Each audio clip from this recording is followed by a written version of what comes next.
the Honorable Lady Justice Martha Koome, EGH, Chief Justice and President of the Supreme Court of Kenya, Honorable Members of Parliament, members of the Diplomatic Corps, distinguished guests, ladies and gentlemen. Article 132(1)(a) of the Constitution of Kenya requires the President to address the opening of each newly elected Parliament.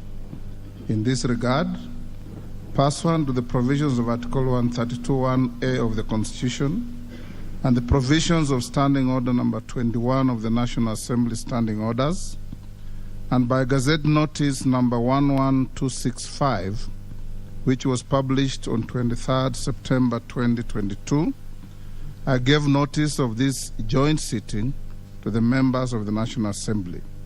Accordingly, honorable members, this joint sitting is properly convened.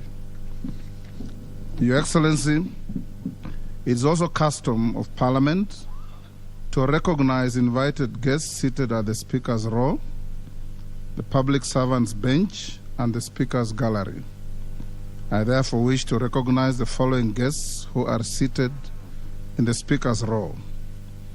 Her Excellency Mama Rachel Ruto, First Lady of the Republic of Kenya, and members of the First Family.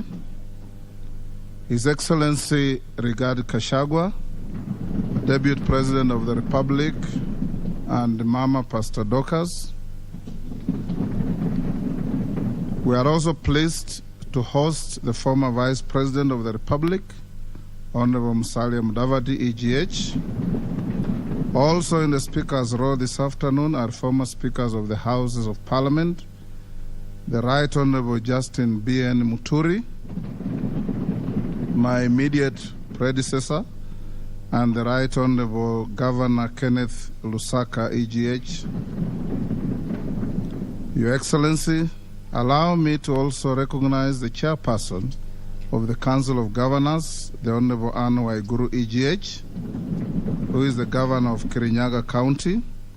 Also present is the Honorable Johnston Sakaja, Governor of Nairobi County, the Honorable Martine Moshisho, Chairperson of the Deputy Governor's Caucus, who is the Deputy Governor of Kajiado County.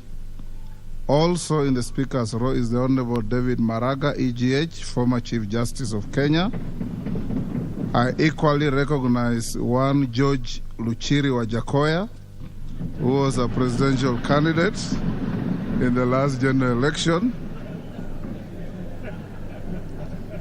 Your Excellency, last but not least, allow me also to give a special mention of the Chief of the General Staff, General Dr. Robert Kariuki Kibochi, and the respective service commanders, the Deputy Inspector General of the National Police Service, and other leaders of our disciplined forces that are all seated at the bar of the House. We remain grateful for their distinguished service to this nation. Honorable members, distinguished guests, ladies and gentlemen, it is now my singular honor and privilege to invite His Excellency, the President of the Republic of Kenya and Commander-in-Chief of the Kenya Defense Forces to address this special sitting of Parliament. I thank you. Your Excellency, please address the joint sitting of the Houses of Parliament.